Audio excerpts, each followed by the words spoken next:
Baik, silakan kelompok dua, yaitu topik tentang, oh ini kelompok satu atau kelompok dua? Oh iya, sorry, sorry, ini Kelompok kelompok dua, Ibu. kelompok dua ya. Kelompok dua masih tentang Iya, topik Ibu. tujuh ya. Topiknya sama ya. Satu topik dua kelompok yang presentasi. Oke, perlindungan hukum konsumen. Silakan. Izin Ibu, Baik, selamat. kami punya Ya, ini ini PPT-nya salah Ibu. Ini kami kenapa? punya tentang ini share screen-nya salah Ibu. Ini kelompok tiga punya. Ini share screen-nya pakai kelompok satu yang kemarin, Ibu. Yang mau presentasi kelompok berapa? Kelompok dua kan? Oh ya, Berarti sorry, sorry.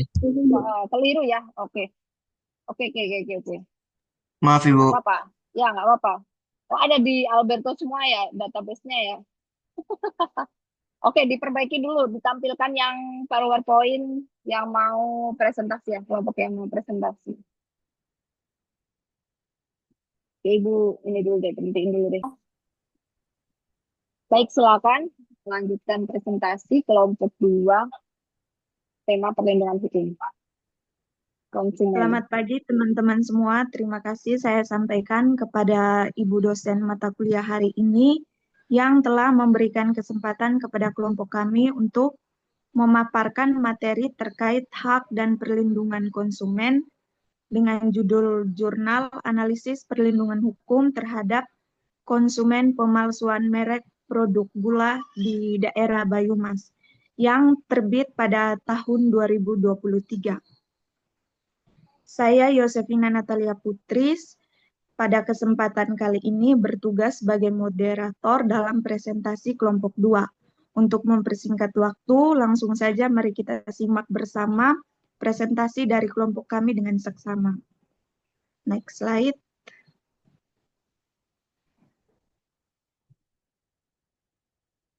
Pada kesempatan kali ini saya akan memaparkan mengenai latar belakang masalah yang melatar belakangi Oh, penelitian ini. maaf, pause dulu. Yosefina ini belum diklik share apa namanya show-nya, slideshow yang kanan bawah tuh belum diaktifkan. Layar diperbesar, yang bawah yang ya ya silakan lanjut. Seperti yang kita ketahui bersama, perkembangan ekonomi dan teknologi saat ini berjalan sangat pesat. Hal ini tentu saja berdampak pada peningkatan permintaan masyarakat akan berbagai produk. Peningkatan permintaan ini secara langsung mendorong persaingan yang semakin ketat di antara pelaku usaha.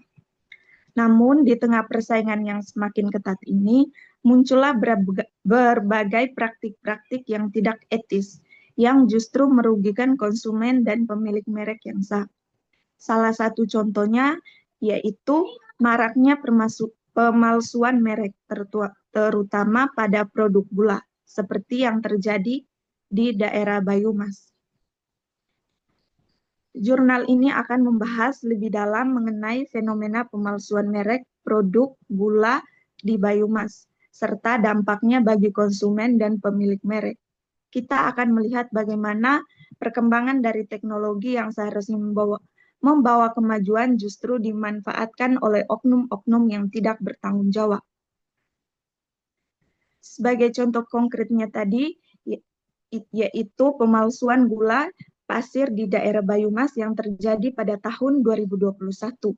Para pelaku melakukan pengoplosan gula rafinasi dengan molase atau tetes tebu, kemudian mengemasnya dalam karung bekas merek yang terkenal. Tentu saja tindakan ini sangat merugikan konsumen karena gula rafinasi seharusnya tidak dikonsumsi secara langsung tanpa melalui proses industri terlebih dahulu. Praktik seperti inilah yang menjadi perhatian utama kita, para pelaku usaha, untuk mencari keuntungan dengan cara yang tidak etis, tanpa mempedulikan dampak negatif yang ditimbulkan bagi konsumen atau pemilik merek. Oleh karena itu, penting bagi kita untuk memahami lebih mendalam terkait akar permasalahan ini, serta mencari solusi yang tepat untuk mengatasi praktik pemalsuan merek yang semakin marak terjadi di Indonesia. Sekian materi dari saya. Untuk materi selanjutnya saya persilahkan. Baik, terima kasih untuk kesempatan yang telah diberikan. Sebelum masuk ke teori dan metode, penulis jurnal juga menyusun rumusan masalah untuk membatasi fokus penelitian. Jadi di sini ada dua pertanyaan utama yang akan dijawab. Yang pertama, tentang bagaimana bentuk perlindungan hukum untuk konsumen terhadap produk gula palsu. Ini bermaksud bagaimana hukum di Indonesia menjamin keamanan dan hak-hak konsumen agar tidak dirugikan.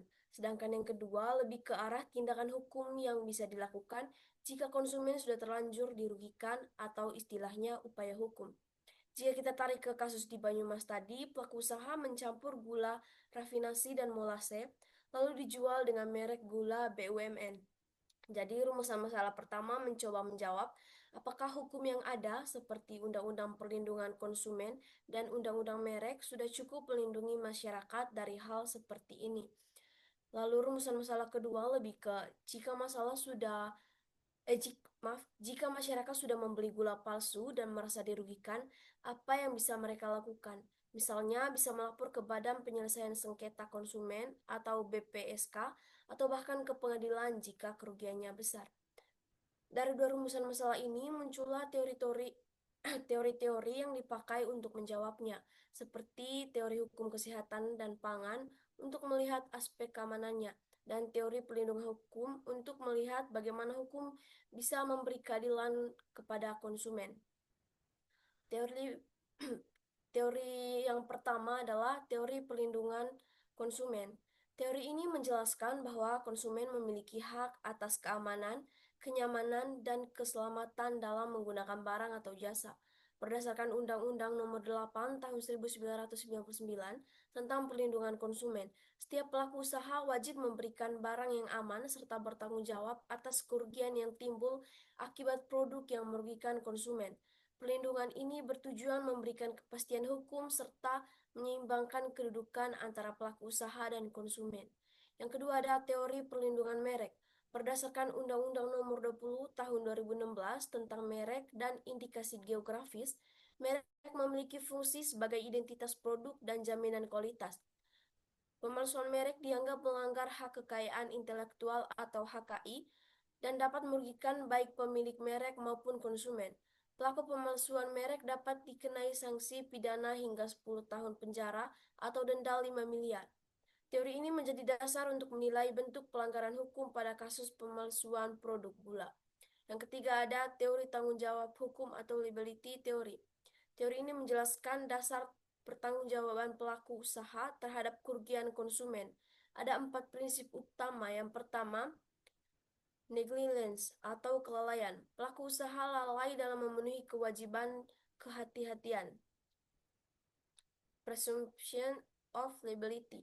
Pelaku usaha dianggap bertanggung jawab sampai terbukti sebaliknya. Presumption of non-liability. Pelaku usaha dianggap tidak bersalah sampai ada bukti. Dan strict liability atau tanggung jawab mutlak. Pelaku usaha bertanggung jawab tanpa perlu pembuktian kesalahan. Dalam konteks penelitian ini, prinsip strict liability paling relevan karena pelaku usaha wajib bertanggung jawab atas kerugian konsumen meskipun tanpa adanya unsur kesenjangan. Sekian materi dari saya. Kepada pemateri selanjutnya, saya persilakan. Baik, mohon slide-nya digeser ke slide sebelumnya. Oke, karena teman saya sudah menjelaskan 3 teori, maka di sini saya akan menjelaskan teori yang keempat, yaitu teori hukum kesehatan dan pangan. Nah, teori ini tuh didasarkan pada Undang-Undang Nomor 36 Tahun 2009 tentang Kesehatan dan Undang-Undang Nomor 18 Tahun 2012 tentang Pangan. Intinya semua produk makanan yang beredar itu dia harus aman, bermutu, dan memenuhi standar kesehatan. Dan di sini pemerintah juga wajib mengontrol mulai dari proses produksi sampai distribusinya.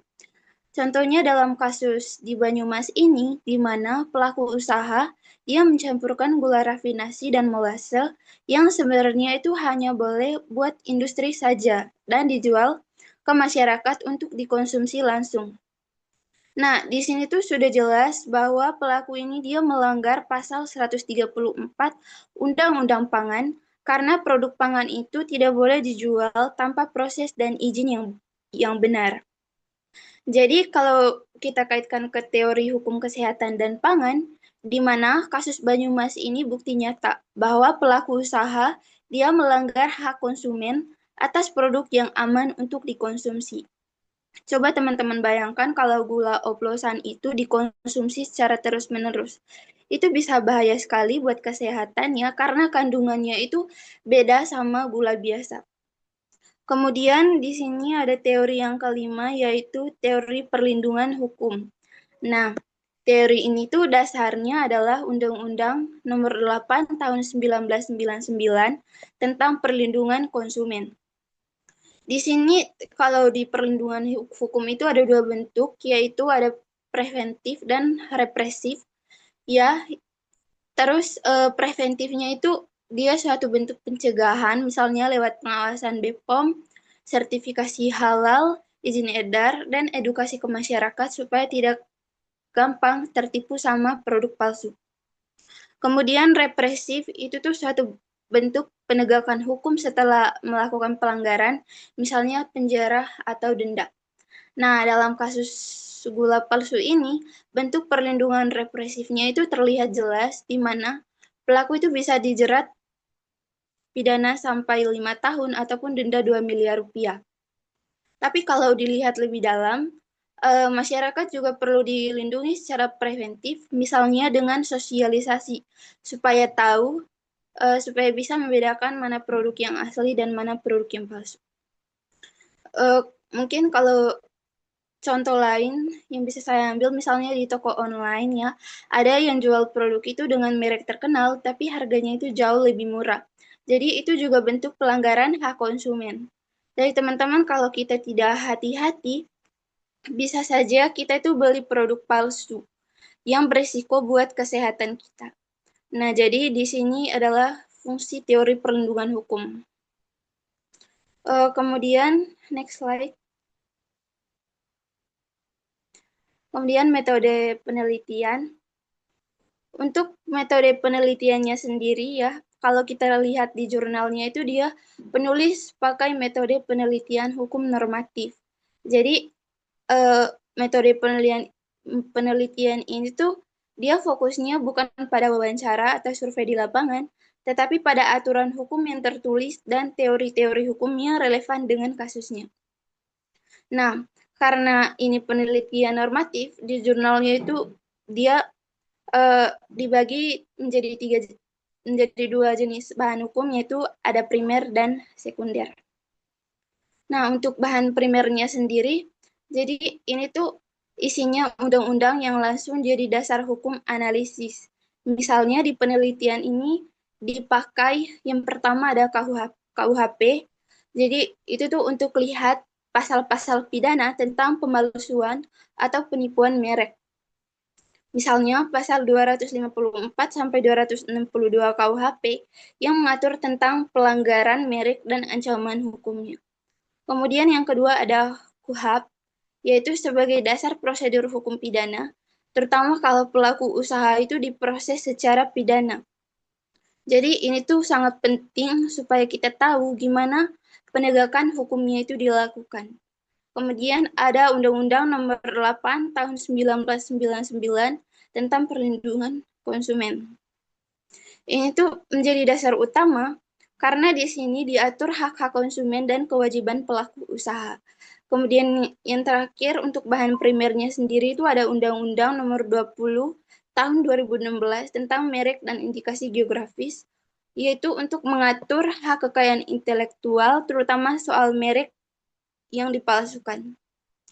Jadi teman-teman bahan primer ini penulis bisa menilai apakah pelaku usaha yang memalsukan merek gula itu bisa dijerat hukum dan bagaimana perlindungan hukum bagi konsumennya.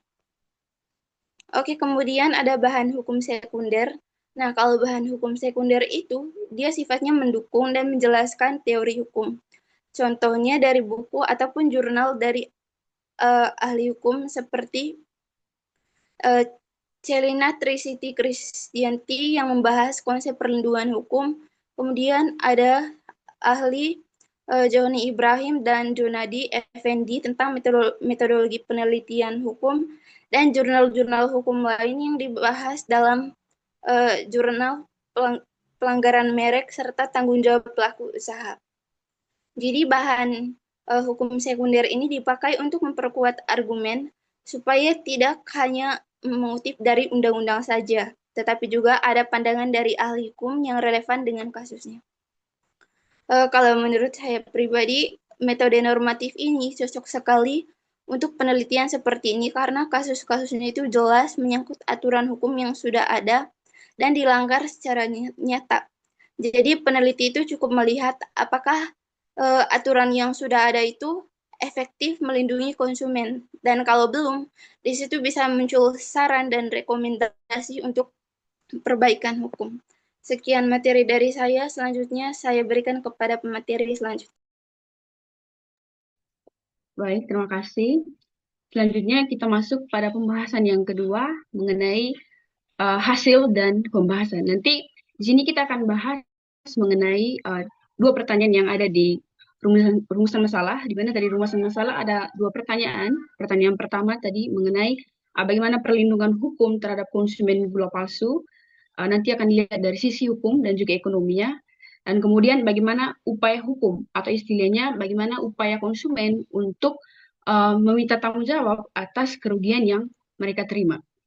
Nah, yang pertama kita lihat dari KUHP atau Kitab Undang-Undang Pidana Pemalsuan. Nah, Kitab Undang-Undang Hukum Pidana Pemalsuan ini memuat ketentuan secara fundamental menjerat tindakan pemalsuan merek, termasuk pada produk konsumsi seperti gula. Nah, penerapan KUHP ini dalam kasus pemalsuan gula ini menggarisbawahi bahwa pemalsuan ini sebenarnya bukan hanya masalah etika bisnis, tetapi juga merupakan pelanggaran hukum yang serius yang dapat mengganggu ketertiban sosial dan juga akan merugikan masyarakat luas. Nah, hal ini penting, hal ini sejalan dengan hak konsumen untuk memperoleh produk yang otentik yang sesuai dengan deskripsi yang dijanjikan, dan ini merupakan sebuah fondasi penting dalam membangun kepercayaan di pasar. Nah, kemudian Undang-Undang Nomor 20 Tahun 2016 ini tentang merek dan indikasi geografis mengenai perlindungan merek dan kesehatan konsumen. Nah, undang-undang ini tidak hanya melindungi pemilik merek dari kerugian akibat pemalsuan, tetapi juga secara krusial akan melindungi konsumen dari potensi bahaya kesehatan. Nah, sanksi pidana yang lebih berat diberlakukan jika pelanggan merek tersebut terbukti mengancam kesehatan, kemudian keselamatan, atau bahkan itu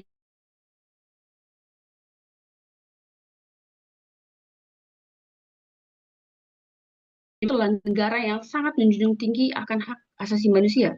Nah, dalam konteks gula palsu, jika terbukti mengandung bahan berbahaya atau diproduksi dengan proses yang tidak higienis, undang-undang ini akan menjadi landasan hukum yang kuat untuk menuntut pertanggungjawaban pelaku.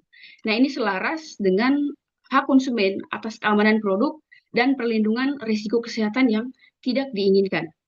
Lalu kemudian menurut kita lihat dari Undang-Undang Nomor 8 Tahun 1999 tentang perlindungan konsumen. Ini menjamin hak-hak dasar konsumen. Nah, sebagai landasan utama perlindungan konsumen Indonesia, undang-undang ini menjamin serangkaian hak fundamental yang meliputi hak atas dasar informasi yang benar, kemudian hak untuk memilih, dan hak atas dasar keamanan produk, dan hak untuk didengar pendapatnya, dan hak atas ganti rugi jika mengalami kerugian. Nah, dalam kasus gula palsu ini, undang-undang ini semacam memberikan payung kepada konsumen untuk menuntut hak-hak mereka yang dilanggar, mulai dari menuntut informasi yang akurat mengenai produk yang dibeli, hingga memperoleh kompensasi yang setimpal atas kerugian yang diderita. Nah, pemahaman tentang mengenai hak-hak ini sangat penting bagi konsumen supaya tidak terjadi korban praktik-praktik bisnis yang tidak bertanggung jawab. Lalu kemudian ada Undang-Undang Nomor 36 Tahun 2009. Ini tentang standar kualitas dan keamanan pangan. Undang-Undang Kesehatan berperan sebagai benteng yang memastikan bahwa semua produk pangan yang beredar di pasar itu sudah memenuhi kualitas dan keamanan yang ditetapkan. Nah, pemalsuan gula yang tidak memenuhi standar ini bukan hanya melanggar hak konsumen untuk mendapatkan produk yang sehat, tetapi juga berpotensi membahayakan kesehatan masyarakat secara luas. Nah, oleh karena itu, pengawasan yang ketat itu terhadap kualitas dan keamanan produk pangan itu menjadi sangat penting untuk mencegah beredarnya produk-produk palsu yang merugikan konsumen. Nah, itu terkait perlindungan hukum terhadap konsumen gula palsu. Lalu kemudian kita lihat bagaimana upaya hukumnya. Nah, ini kita akan bahas mengenai prinsip hukum dan juga lembaga pendukung. Dan kita lihat yang pertama ada prinsip tanggung jawab. Nah, ini mengenai unsur kelalaian. Nah, prinsip ini menekankan bahwa pelaku usaha bertanggung jawab atas kerugian yang timbul akibat kelalaian mereka dalam memproduksi atau mendistribusikan produk gula palsu. Dan jika konsumen dapat membuktikan bahwa kerugian yang diderita itu disebabkan oleh kelalaian produsen, itu mereka berhak untuk menuntut rugi yang setimpal. Nah, penerapan prinsip ini itu mendorong pelaku usaha untuk lebih berhati-hati dan bertanggung jawab dalam menjalankan bisnis mereka. Lalu yang kedua, praduga untuk selalu bertanggung jawab. Praduga ini maksudnya semacam asumsi atau anggapan. Nah, prinsip ini memberikan keuntungan sebenarnya bagi konsumen dengan mengasumsikan bahwa pelaku usaha bertanggung jawab atas kerugian kecuali mereka dapat membuktikan sebaliknya. Nah, makanya penting kita sebagai konsumen itu harus mengerti, harus tahu apa, misalkan terjadi hal yang sama, kita bisa menuntut hak terkait kerugian yang kita terima. Hal ini meringankan beban pembuktian bagi konsumen dan memaksa pelaku usaha untuk lebih transparan dan akuntabel. Nah, penerapan prinsip ini sejalan dengan upaya untuk menciptakan keadilan dalam hubungan antara konsumen dan pelaku usaha. Lalu yang berikut, tanggung jawab mutlak atau strict liability. Prinsip ini itu merupakan bentuk tanggung jawab yang paling ketat di mana pelaku usaha bertanggung jawab atas kerugian yang timbul akibat misalnya produk cacat atau berbahaya tanpa perlu membuktikan adanya unsur kelalaian. Nah, penerapan prinsip ini sangat relevan dalam kasus gula palsu yang berpotensi akan membahayakan kesehatan konsumen dan memberikan perlindungan yang lebih kuat bagi konsumen yang menjadi korban. Nah, kemudian ada lembaga pendukung. Misalkan prinsip ini ternyata belum bisa diterapkan dengan baik. Ada 3 lembaga yang sudah ditetapkan oleh pemerintah. Yang pertama itu Badan Penyelesaian Sengketa Konsumen atau BPSK. Nah, BPSK itu merupakan lembaga independen yang dibentuk untuk membantu menyelesaikan sengketa antara konsumen dan pelaku secara cepat, murah, dan adil. Nah, BPSK itu memiliki kewenangan untuk melakukan mediasi, konsiliasi, dan arbitrase, serta memberikan rekomendasi yang mengikat bagi para pihak yang bersengketa. Nah, pemanfaatan BPSK itu sebagai alternatif penyelesaian sengketa langkah yang efektif untuk menghindari proses pengadilan panjang dan mahal. Lalu yang ketiga itu penyelesaian sengketa konsumen. Nah, melalui sengketa konsumen dapat diselesaikan melalui berbagai jalur. Mulai dari yang pertama mediasi di BPSK, kemudian konsiliasi, arbitrase, hingga litigasi di pengadilan. Nah, pemilihan jalur penyelesaian yang tepat itu bergantung pada kompleksitas kasus dan preferensi para pihak yang bersengketa. Nah, penting bagi konsumen untuk memahami bahwa berbagai opsi penyelesaian sengketa yang tersedia agar dapat memilih jalur yang paling efektif untuk memperjuangkan hak-hak mereka. Lalu kemudian ada Lembaga Perlindungan Konsumen atau LPKSM, berperan sebagai mitra konsumen dalam memperjuangkan hak-hak mereka. Nah, LPKSM ini memberikan edukasi, kemudian konsultasi hukum, dan pendampingan bagi konsumen yang mengalami masalah dengan produk atau layanan yang dibeli. Nah, selain itu, LPKSM juga aktif melakukan advokasi dan kampanye untuk meningkatkan kesadaran masyarakat mengenai pentingnya perlindungan konsumen.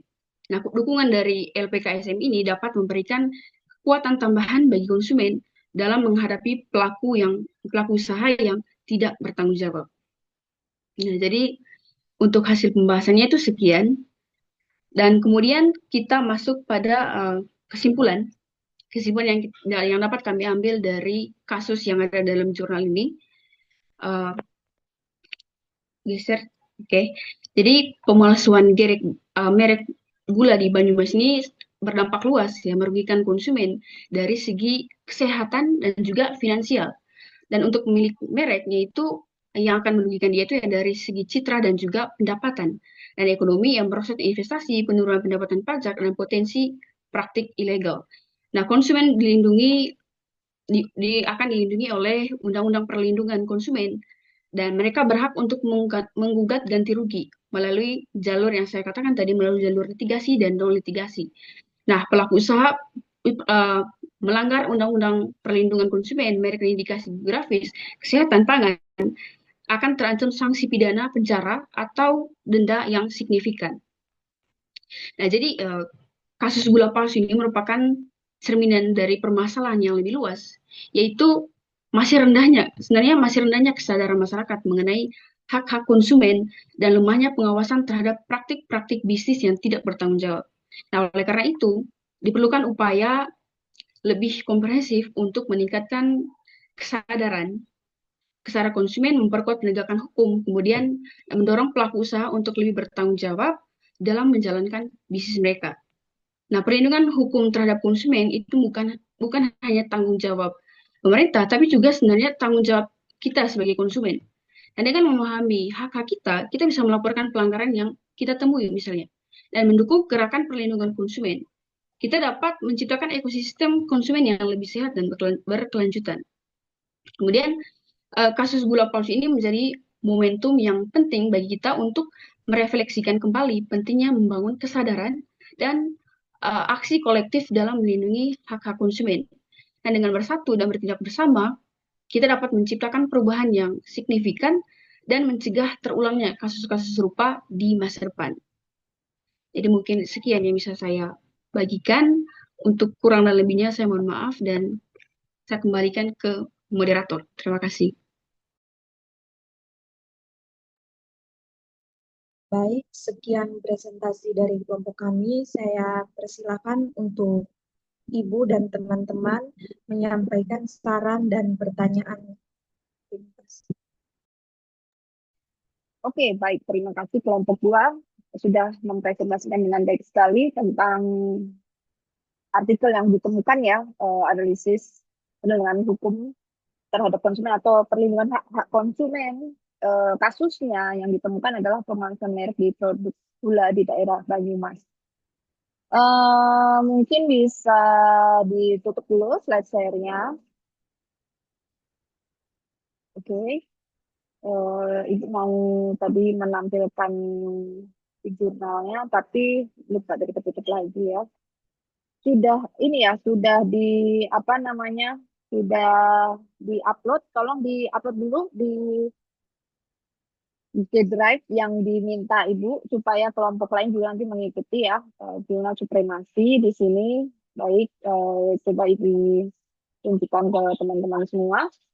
Sedikit lagi kita masuk ke sesi tanya jawab. Ibu akan sediakan waktu kurang lebih 15 menit untuk teman-teman mengajukan pertanyaan terkait dengan hak perlindungan konsumen. Boleh dengan kasus pemalsuan gula atau produk gula, atau yang lain, kasus yang lain. Masih di topik hak perlindungan konsumen. Jadi kita spontan saja mendapatkan pertanyaan, 3 pertanyaan dulu ya, nanti maksimal 5 sih sebetulnya. Tapi kita lihat ya, apakah kelompok ini membangkitkan rasa penasaran kelompok lain atau tidak. Jadi kalau kalian mau membantu kelompok yang sedang presentasi, kalian aktif juga untuk bertanya supaya kelompok ini mendapat pertolongan nilai yang bagus juga. Nanti kalian juga pasti akan ditolong balik di kelompok Anda ketika Anda presentasi.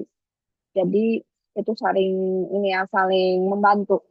Baik, sembari Ibu jelaskan, teman-teman persiapkan 3 penanya pertama, jadi nanti langsung diketik di WhatsApp grup nama, NIM, dan pertanyaannya, hak dan perlindungan konsumen, tema dan topiknya ya.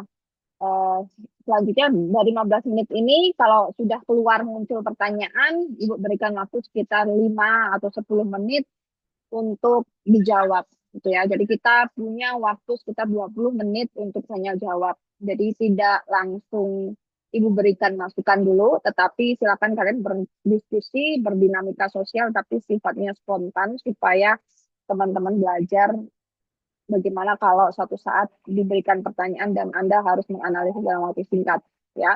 Kalau di kelompok lain atau di kelas lain, di mata kuliah lain kan persiapannya sudah disetting, apa pertanyaan sudah disetting, sudah dikumpulkan. Nah, sekarang kita latihan untuk spontanitas. Tidak keluar dari topik ya. Oke, silakan.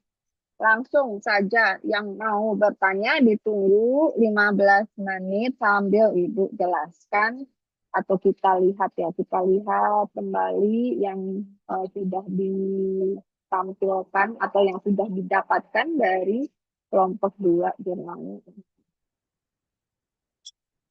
Oke, silakan ya. Kalau tidak ada pertanyaan, kelas tidak ditutup sampai besok pagi. Pokoknya harus ada yang tanya, wajib. Ya, artinya sampai kelas ditutup tidak ada pertanyaan, kelompok ini tidak dapat nilai. Bahaya. Ya, Anda berarti membunuh teman Anda sendiri. Kalau tidak di sistem seperti ini, Anda nanti tidak kuat dengan tekanan pekerjaan, tidak kuat dengan tekanan hidup, dan lain sebagainya. Jadi kadang harus berlatih mengikuti the rule of the game of the world. Jadi harus ikut aturan main apa yang ada di sekitar Anda untuk bertahan hidup. Silakan. Ayo kita tunggu ya 15 menit. Ya. Nah, sembari yang bertanya mempersiapkan dan Ibu tunjukkan dulu ya. Ini betul ya jurnalnya ini ya, kelompok 2 ya, betul ya. Analisa perlindungan hukum terhadap konsumen pemalsuan produk gula. Oke, ini dari Fakultas Hukum di Universitas Tarumanegara. Jadi kita langsung lihat abstraknya saja sih teman-teman. Lihat abstraknya saja. Oke, waktu berjalan ya teman-teman, sudah lewat sekitar 3 menit. Masih ada sisa 12 menit. Oke, ya ini kalau mau melihat inti dari artikel hasil penelitian, teman-teman bisa langsung lihat abstrak. Ya. Nah, di sini konsumen ini selalu punya kans untuk dirugikan ya teman-teman. Kenapa? Karena namanya manusia itu punya sifat serakah. Kenapa harus dibuat hukum? Kenapa sih konsumen harus dilindungi? Kenapa harus ada hukum yang terkait dengan konsumen dan perdagangan? Karena sifat manusia itu greedy ya, atau rakus, atau oportunis. Kalau bisa menyelamatkan diri sendiri, memperkaya diri sendiri ya mari kita lakukan. Nah, itu yang sifat dasar negatif yang ada di diri manusia, karakter manusia yang non-aktif dan bisa aktif sewaktu-waktu ketika distimulus oleh keadaan. Nah, supaya karakter negatif rakus itu tidak muncul, ya perlu ditekan oleh yang disebut dengan aturan hidup atau kita sebut dengan etika dan hukum. Ya, kalau dalam ranah bisnis ya hukum bisnis. Jadi tujuan pembuatan hukum bisnis membatasi atau menonaktifkan sifat-sifat buruk manusia ketika berbisnis. Gitu. Kalau kebablasan harus membayar sanksi sesuai aturan berlaku. Ya, masih belum ada yang bertanya. Ayo silakan. Sudah yang tanya belum nih? Ayo belum ada yang tanya. Ayo tanya dulu. Ditunggu ya sambil mencari inspirasi karena muridnya banyak sekali teman-teman. Ini muridnya luar biasa lihat. Muridnya banyak banget loh. Muridnya ada berapa nih? Kelas ini ada berapa ya? Ini. Wah, ini kelas besar nih, 52. Kalau sampai tidak ada yang bertanya, berarti kelompok ini tidak dapat nilai gitu ya. Bahaya. Ayo, kalau ingin teman Anda dapat nilai yang oke, kalian juga mau ditolong, nanti kalian juga harus bantu teman Anda. Ya, dan ini juga untuk Anda sendiri, gitu, karena yang bertanya otomatis akan berpengaruh dengan nilai keaktifan ini. Ya, Dan background nilai yang didapat oleh Anda ini berangkat dari nilai C semua, teman-teman ya. Kita berangkat aktif tidak aktif, mengumpulkan rajin atau tidak tuh C semua gitu. Tapi ketika dia berbeda dengan lain karena dia aktif, dia mungkin nanti naik dari C plus gitu kan, dari B, C ke B min, baru nanti naik-naik lagi. Semua itu berangkat dari C. Kalau D kalian otomatis tidak lulus atau kalian harus mengulang gitu ya. Oke, silakan 51 anak minus dari kelompok ya, anggota kelompok yang presentasi. Anggota kelompok presentasi ada 4, berarti sekitar 40 gitu ya, ada sekitar 40 yang bertanya, dan yang wajib bertanya seharusnya kelompok 3 gitu ya, 3, 4 atau yang dekat-dekat gitu ya. Nah, itu nanti berimbas ke kelompok lain juga. Silakan, ayo, apa saja yang berkait dengan hak dan perlindungan konsumen ya. Nah, di sini kita lanjut lagi. Oh, mau langsung speak up ya? Boleh. Ini ada 2, Rara dan juga Alberto Gilbert. Boleh speak up langsung, tapi nanti tolong ditulis ulang di grup WhatsApp ya, Gilbert dan Rara, supaya terdata dan kelompok dia bisa catat supaya tidak lupa gitu ya. Speak up silakan. Yang mau bertanya kita mulai dari Albert dulu ya. Albert silakan. Baik Ibu, terima kasih Ibu. Jadi saya dari perwakilan dari kelompok 5 akan bertanya Boleh. kepada kelompok 2. Jadi tadi PPT memaparkan bahwa perkembangan ekonomi dan teknologi berkontribusi terhadap peningkatan permintaan produk serta persaingan usaha. Namun di sisi lain, hal ini juga meningkatkan praktik pemalsuan merek produk gula di daerah Banyumas yang merugikan konsumen dan produsen asli. Pelaku memanfaatkan celah dengan menjual gula dari molase sebagai gula rafinasi bermerek ternama yang seharusnya melalui proses industri tertentu. Pertanyaan saya, bagaimana efektivitas pengawasan dan penegakan hukum oleh pemerintah terhadap praktik pemalsuan produk gula bermerek di daerah Banyumas, serta sejauh mana regulasi yang ada mampu mengatasi tantangan peniruan produk di tengah kemajuan dan teknologi? Sekian pertanyaan dari saya, dan saya akan mengirimkan pertanyaan saya di grup. Terima kasih. Oke, terima kasih Albert. Jadi bagaimana sejauh ini pengawasan yang sudah dilakukan? Karena katanya sudah ada hukum ya yang bertugas menonaktifkan sifat greedy manusia, tapi ternyata tetap aja kebobolan. Gulanya tetap yang diedarkan tidak sesuai dengan standar. Ya, bagaimana sejauh ini pengawasan yang sudah dilakukan? Silakan berbagi tugas, siapa dulu yang menjawab, atau dikit dulu saja. Ya, silakan dikit dulu. Nanti Ibu berikan waktu untuk menjawab. Kita masih ada 2 penanya lagi, atau kita berikan kesempatan 2 lagi ya. 3 penanya utama dulu. Ini nilainya lebih besar dari ini ya, daripada yang mau sekedar membacakan PowerPoint ya. Yang bertanya, yang menjawab itu nilainya lebih besar. Aktifnya ini hampir besar. Kemarin saya diskusi dengan Pak Rinto yang spontan itu kita hargai lebih karena itu pembelajaran real ya di dunia nyata, itu kita butuh ide-ide yang spontan seperti itu ya, tapi juga logis dan ada dasar teori dan lain sebagainya. Ayo lanjut. Rara, tadi ada yang bertanya, yang kedua Rara gitu. Silakan Rara. Mana hilang, apa sinyalnya putus? Kelompok 2 sudah disimpan, sudah disiapkan, silakan ini disiapkan dulu ya. Penanya kedua, silakan. Kita tunggu ya. Maaf Ibu, tadi jaringan sedikit. Oke, tidak apa-apa. Rara masih mau bertanya atau pas?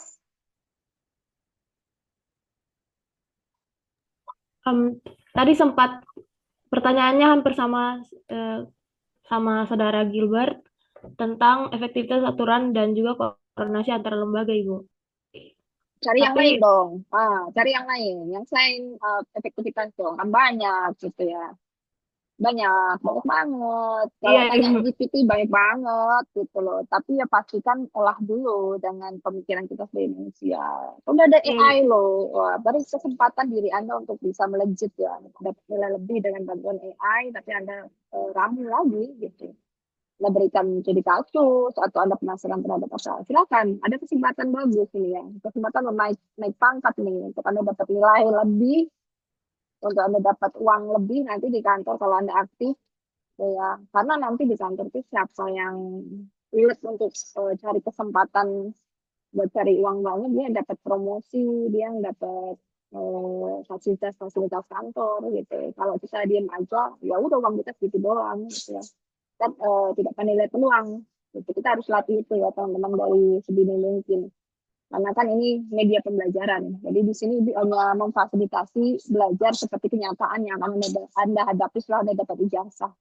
Bahkan mungkin lebih ngeri dari ibu ya. Mungkin bosnya kalau Anda tidak ngomong, Anda langsung tidak dipakai kontraknya ya, diputus kontrak gitu. Karena dianggap tidak punya kinerja yang diminta sesuai standar. Jadi Anda harus tunjukkan jiwa-jiwa bahwa Anda pejuang cuan gitu ya.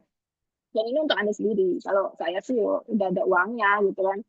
Nah, sekarang Anda kan berjuang cari uang besok. Jadi dilatih beraninya, dilatih rasa penasarannya. Wah, ada dapat peluang ini nih nilai. Sedangkan dapat nilai nanti saya gampang kerja nih, nilai saya bagus. Mudah-mudahan owner kalau lihat KHS saya bisa percaya deh kalau saya anak yang aktif gitu ya. Nanti ketika kerja tuh yang dilihat ini ya teman-teman, bukan IPK sih, berarti komponen dari nilai mata kuliah itu yang nilainya A itu mata kuliah apa gitu. Atau langsung bertanya dari semua mata kuliah ini yang paling Anda kuasai apa? Yang paling Anda suka apa? Nah, dari situ langsung ketahuan skill Anda itu di mana dan Anda ditempatkan di posisi itu untuk diuji training dulu ya, 3 bulan, 6 bulan gitu. Oke, itulah kira-kira. Jadi cari uang itu tidak gampang ya teman-teman. Harus ulet, harus tahu peluang, harus sedikit cuek, nggak boleh takut-takut, harus keluar dari zona nyaman, dan lain sebagainya. Pada Ikuti teman-teman aturannya. kelompok 2. Ayo, kelompok 2. Kenapa Lucy? Mau tanya kok, Lucy? Ya, Ibu. Oke, silakan Lucy. Ya, teman-teman perhatikan. Ini saya ingin bertanya terkait dengan bagaimana dari dampak jangka panjang dari pemalsuan produk terhadap kepercayaan konsumen dan reputasi merek asli dari mereka dalam di dalam konteks persaingan di pasar, Ibu, yang semakin ketat. Terima kasih. Oke, bisa diulang. Mohon maaf Lucy, apa perbedaan konteks? Bagaimana dampak jangka panjang dari pemalsuan produk terhadap kepercayaan dari konsumen dan reputasi merek mereka dalam persaingan di pasar itu? Oke, terima kasih. Dampak jangka panjang. Silakan, ya, dicatat ya, ditulis ulang ya. Silakan Lucy di WhatsApp grup tentang dampak jangka panjang kepercayaan konsumen. Karena awalnya dia udah percaya itu produknya berkualitas dan menjadi top of mind atau menjadi brand leader bisa jadi seperti yang terjadi kasusnya beras premium yang akhir-akhir ini lagi heboh ya, beras premium Wilmar gitu ya. Wilmar tuh memproduksi minyak juga Sania, ternyata bukan beras premium asli tapi oplosan, berasnya beras asli oplos lagi gitu, dikasih pewarna pemutih supaya kelihatan premium. Otomatis konsumen jadi kecewa dan lain sebagainya. Nah, itu seperti apa dampaknya kalau itu gila gitu yang dioplos tidak sesuai standar dan sebagainya. Silakan dipersiapkan anggota kelompok 2 siapa yang bertugas menjawab, dan harus dijawab dengan salah satu teori yang mendasari itu, hukum apa gitu ya, atau mungkin teori ahli pengertiannya boleh siapa, baru versi pendapat Anda memperkuat, memberikan kesimpulan ya, harus ada ahlinya. Menurut ini dia melanggar ini, supaya tidak melanggar, jadi menurut Plan harus di rebranding misalnya dan sebagainya. Nah, itu kata siapa itu? Anda cari deh, sudah era digital ya, bisa cari, lalu Anda simpulkan. Oh, menurut saya belajar segini, Bu, karena gini. Nah, itu yang kita butuhkan kalau di kantor, ya. Pemikiran Anda, tetapi ada dasarnya, teori-teori yang dipercaya dan tervalidasikan oleh kegiatan ilmiah. Gitu. Oke, sudah bisa kelompok 2, sudah take note. Ingin bertanya, Ibu. Mohon izin, Ibu. masyarat Ya, penanya, Ibu. oke, sabar, tunggu ya. Kelompok 2 sudah paham yang pertanyaan kedua? Tolong direspon dulu, takutnya ngepisan lagi. Sudah, Kelompok Ibu. 2, oke, sip. Agustina, sudah ya? Berarti clear ya? Yang punyanya, apa tadi yang kedua, Lucy. Oke, Lucy sudah, kita masuk ke antrian Aldian. Ya, Aldian. Tadi ada selain Aldian, mungkin mau bertanya, raise hand, biar kelihatan Ibu di layar. Cara mainnya kalau meeting online kayak gini. Kalian harus ikuti ya, Baik, cara Ibu. aturan main di dunia nyata tuh seperti ini. Kejam. Kalau mau butuh uang, kamu harus berani gitu. Oke, ada Aldian Boga. Ya, Ibu izin bertanya. Silakan. Untuk kelompok 2, upaya apa yang dapat dilakukan pemerintah dan masyarakat untuk mencegah dan memberantas praktik pemalsuan merek produk gula, Ibu? Apa yang sudah dilakukan pemerintah ya? Oke, Ya, upaya apa yang upaya. akan dilakukan atau sudah dilakukan pemerintah dan masyarakat untuk mencegah dan memberantas praktik pemalsuan merek gula, Ibu? Oke, untuk memberantas praktik pemalsuan merek Ya, gula. Ibu. Makasih, Ibu. Oke, sama-sama. Apa yang sudah dilakukan dan akan dilakukan. Nah, itu nanti jawabannya nyambung sama jawabannya siapa tadi yang bertanya pertama itu? Saya lupa tadi. Efektivitas ya, Albert ya. Albert. Nah, kalau sudah ada aturan itu, sejauh mana aturan itu berlaku, efektif tidak, masih bisa dimainkan tidak aturannya, itu loh. Efektif ya aturan ini, gitu loh. Harus dibuat aturan apa lagi, apa yang harus dilakukan kalau ternyata tidak efektif, gitu. Jadi itu pertanyaannya Aldian, ya. Supaya tidak bisa dipraktek pemalsuan, tidak hanya gula ya, mungkin pemalsuan tepung, telur, banyak sih makanan ya. Terus bahan makanan atau susu formula yang katanya tidak pakai sukralosa gula buatan, ternyata pakai gula buatan, itu kan praktik pemalsuan. Selama ini hukumnya seperti apa yang sudah dilakukan Indonesia, tapi masih kebobolan, ya. Biar tidak kebobolan itu bagaimana? Itu berarti tidak efektif, ya. Tidak efektifnya itu di mana? Efektif itu artinya tepat sasaran. Nah, supaya efektif harus gimana? Gitu ya. Paham? Kelompok 2 bisa? Silakan Aldian tulis ulang pertanyaannya di grup WhatsApp. Seharusnya Sudah, tidak Ibu, perlu. sudah dikirimkan Sudah ke ya? grup, Ibu. Oke, good. Seharusnya sih tidak perlu, supaya kelompok 2 itu juga aktif untuk memperhatikan, mencatat. Tuh ya. Kalau di kantor beneran sih ya tidak ditulis ulang ya. Yang memperhatikan ya sudah notulennya langsung saja. Bahkan pakai AI notes yang ketika orang bicara langsung tercatat ya. Nah, hal-hal seperti itu harus diperhatikan lagi. Baik, sudah dapat Mohon. 3. Ada mau tanya? Dapat nilai lagi? Iya, Bu. Iya, Bu, saya mau tanya, mohon maaf. Resen dong, biar dipin karena tenggelam. Resen biar nggak tenggelam. Tidak bisa. Ayo. Ada kendala jaringan, Ibu, jadi dia punya apa tidak bisa, Ibu, ditekan. Oh ya, sudah rusak berarti ya. Tombolnya ya. Iya. Ya udah. Iya, untuk Ya. reaksi tidak bisa. Jadi, Nah, tuh kan. mohon Kalau maaf, nggak, Ibu. iya, kalau nggak pernah dipakai, jadi kayak gitu, kagok dia lihat ininya, gadgetnya. Jadi harus dipakai dong. Besok kalau kalian meeting online dengan pengusaha atau kalian tiba-tiba mau usaha gitu kan dengan klien luar negeri, aduh error gitu. Ini latihan-latihan kayak gini dimaksimalkan. Nggak apa-apa deh, nanti siapa tahu bisa beli HP baru atau pakai device baru. Kezia, oke, Kezia penanya Iya, keempat, Bu. tolong perhatikan kelompok 2. Boleh, silakan. Jadi, teman-teman, kalau kita lihat dari teori tanggung jawab hukum, sampai sejauh mana sih perusahaan atau pelaku usaha bisa diminta pertanggungjawaban kalau ternyata pemalsuan merek itu dilakukan sama pihak lain di rantai distribusi, misalnya distribusi atau pengecekan bukan merek langsung. Oke, bisa diulang. Bagaimana kalau terjadi? Kalau dilihat dari teori tanggung jawab hukum, sampai sejauh mana perusahaan atau pelaku usaha bisa diminta tanggung jawab kalau ternyata pemalsuan merek itu dilakukan sama pihak lain di rantai distribusi, misalnya distributor atau pengecer, bukan merek langsung. Oh ya, yang melakukan pengoplosan bukan produsennya, tetapi rantai setelah produsen, seperti Iya, Ibu. distributor atau pengambil pengepul yang lain atau maklar yang akhirnya nanti dijual lagi, tapi ke konsumen jadi tidak asli, gitu ya. Kalau pelakunya bukan produsen, ya. Yang Anda pahami dari kelompok dua ini pelakunya produsen ya? Iya, Ibu. Iya, pelakunya produsen ya, bukan pengecer atau pihak lain yang ada dalam rantai pasokan atau supply chain. Oke, good question. Nah, saya suka yang pertanyaan Iya, kayak Ibu. gini-gini nih. Ini nih, ini nih.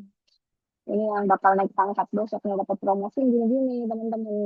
Kita biasanya ya, dari sekitar 50 anak, 40 anak itu, kita nggak ngerti loh, kalian siapa, kalian gimana, saya nggak mau tahu, dan kita kadang nggak ngerti.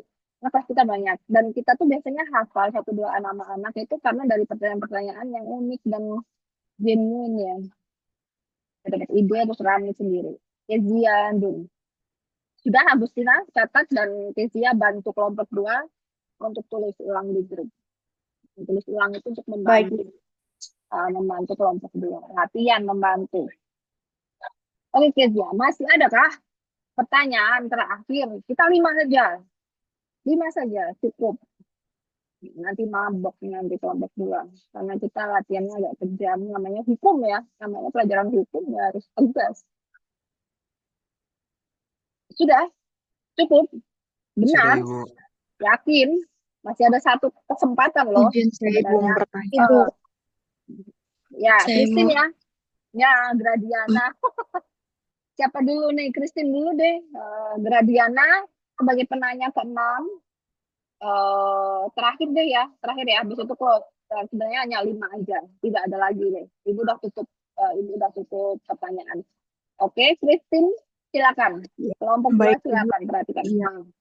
Pertanyaan saya adalah dalam konteks etika bisnis, sejauh mana pelaku usaha dapat dikatakan melanggar etika ketika mereka tidak melakukan verifikasi terhadap pemasok bahan baku yang ternyata memproduksi produk palsu. Terima kasih.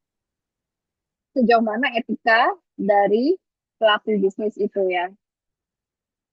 Maksudnya gimana tuh sejauh mana etika? Sebenarnya mau tanya apa? Kata tanyanya apa? Bagaimana dampak atau Bagaimana, manfaat? Mm-mm. iya Ibu, pelaku Hukumannya apa? etika, pelaku usaha dapat dikatakan melanggar etika ketika mereka itu memproduksi eh, pemasok bahan bakunya itu Ibu, Oke, oke. yang Oh, ternyata memproduksi produk palsu. maksudnya tindakan dalam proses produksi itu yang mana dalam proses itu yang dikatakan ilegal gitu ya? Betul Iya seperti Ibu, itu? Oh, betul oke, Ibu. oke. Ya, mungkin bisa dijelaskan kelompok dua part atau proses dari kegiatan produksi itu kan banyak ya. Misalnya mengambil bahan baku ya dengan supplier. Bohong ini supplier itu bisa bohong atau pengemasan overclaim dari packagingnya. Benefitnya ini bisa bikin kantong kita lebih tebal loh, muka kita lebih glowing loh. Gitu kan. Ternyata enggak juga, malah bengkak. Nah, di mana part dalam proses produksi yang itu dianggap ilegal terhadap hasil produksi itu sendiri gitu ya, dalam prosesnya. Banyak ya proses produksi itu. Jadi Anda harus cari dulu tahapan produksi itu apa aja. Mulai dari memasok sampai akhirnya memasarkan, membohongi distributor gitu ya, dari supplier atau mengoplos gitu ya di pabriknya. Silakan. Paham ya, Augustina dan teman-teman di kelompok juga. Thank you, Christine. Nah, the last questions. Here we go. We have Gradiana ini. Come on, Gradiana.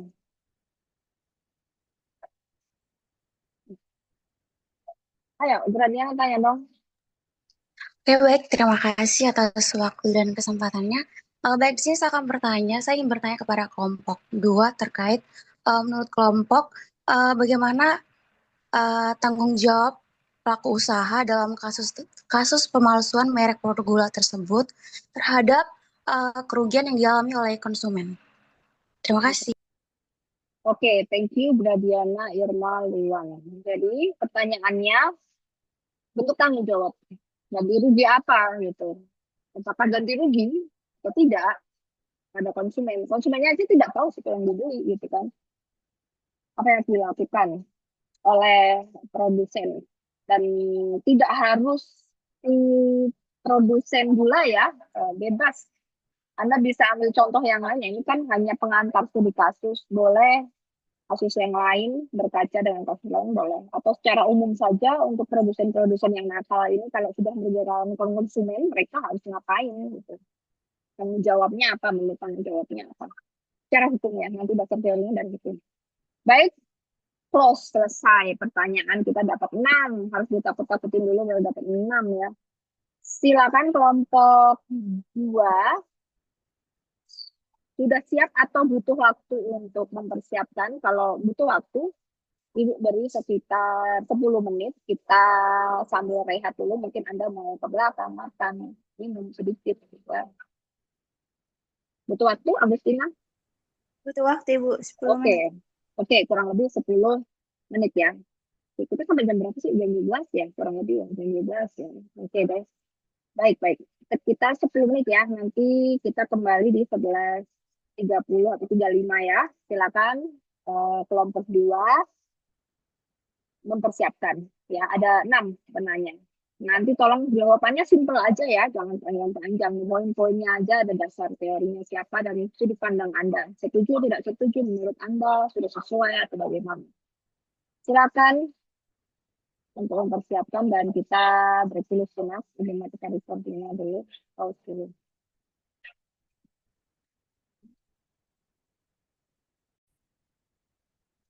Oke, silakan untuk kelompok 2 menjawab pertanyaan dari teman-teman yang sudah ditanya. Yosefina menjadi juru bicara atau selain Yosefina juga ada Iya, siapa Ibu. lagi yang mau bertanya, yang mau menjawab selain Yosefina atau Yosefina semua yang menjawab?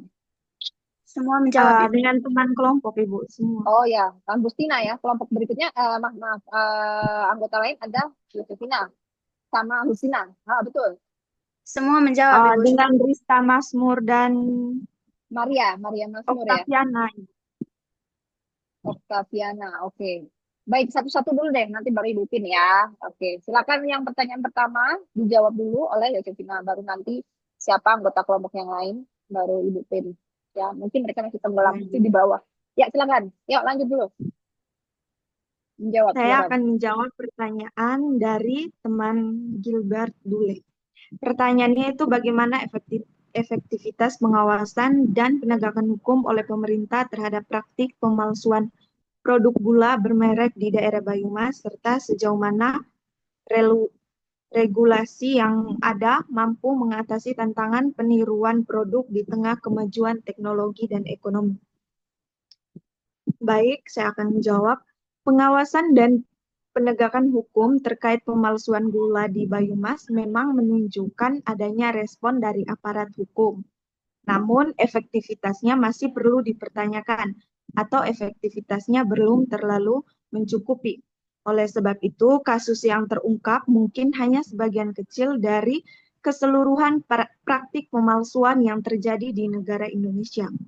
Oleh karena itu, sistem pengawasan yang perlu dievaluasi agar lebih bersifat preventif daripada reaktif. Selanjutnya, terkait penegakan hukum.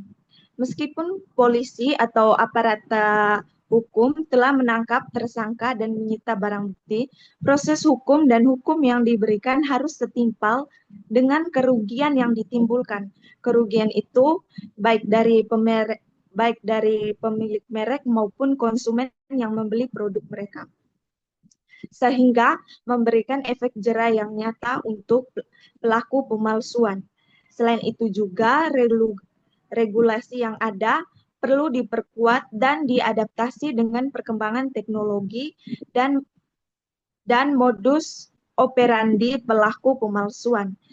Sebab regulasi yang jelas dan tidak multitafsir akan mengurangi celah bagi pelaku untuk menghindari jeratan hukum yang berlaku. Dengan demikian, pengawasan dan penegakan hukum berharap pemalsuan gula di Banyumas ini perlu ditingkatkan. Regulasinya harus diperkuat kembali dan diadaptasi serta melakukan kolaborasi dan edukasi yang mendalam yang harus optimal untuk mengatasi masalah ini secara komprehensif. Itu saja jawaban dari saya. Apakah teman Gilbert Dule ada tanggapan atau Baik, terima kasih. Mungkin jawabannya sudah sangat pas dan dapat saya pahami. Terima kasih atas jawabannya.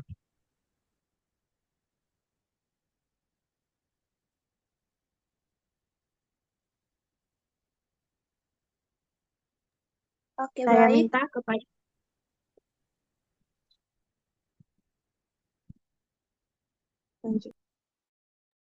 Di sini saya akan langsung menjawab pertanyaan dari Saudari Lucy dengan bunyi pertanyaan, bagaimana dampak jangka panjang dari pemalsuan produk terhadap kepercayaan konsumen dan reputasi merek asli mereka dalam konteks persaingan di pasar yang semakin ketat.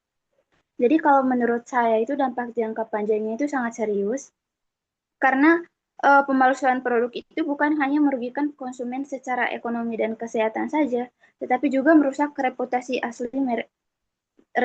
merek asli mereka. Oke, yang pertama kalau dari sisi konsumennya, ketika mereka menemukan produk bermerek yang ternyata palsu dan kualitasnya buruk, rasa percaya mereka terhadap merek tersebut itu akan menurun. Jadi konsumen jadi ragu untuk membeli produk yang sama lagi karena takut tertipu atau mendapatkan barang yang tidak aman. Nah, jadi ini bisa membuat masyarakat itu kehilangan rasa aman saat bertransaksi. Kemudian yang kedua dari sisi produsen asli, ya jadi di sini reputasi mereka itu ikut terkena dampaknya. Meskipun mereka tidak bersalah, citra perusahaan itu bisa tercoreng karena masyarakat itu tidak bisa membedakan antara produk asli dan palsu. Dalam kasus di Banyumas ini ya, di mana gula palsu dijual dengan merek BUMN sehingga nama baik produsen aslinya itu bisa tercemar. Padahal ini tuh bukan salah dia, tetapi ya distributor yang lainnya. Kemudian yang ketiga itu dalam konteks persaingan pasar yang makin ketat ya, reputasi dan kepercayaan konsumen itu adalah aset yang penting. Sekali rusak, itu akan butuh waktu lama dan biaya yang besar untuk memperbaikinya. Nah, jadi di sini produsen asli itu dia bisa kehilangan pangsa pasar dan loyalitas pelanggan, sedangkan pelaku usaha yang jujur juga dia jadi ikut terdampak karena persaingan itu menjadi tidak sehat. Nah, karena itu sangat perlu sekali adanya pengawasan yang lebih ketat dan penegakan hukum yang konsisten dari pemerintah agar pelaku pemalsuan ini mendapatkan sanksi yang tegas. Sekian jawaban dari saya. Mungkin Saudari Lucy ada sanggahan atau pertanyaan lanjutan. Saya persilakan. Baik, terima kasih kepada Falnia yang sudah menjawab. Saya dapat memahami jawabannya.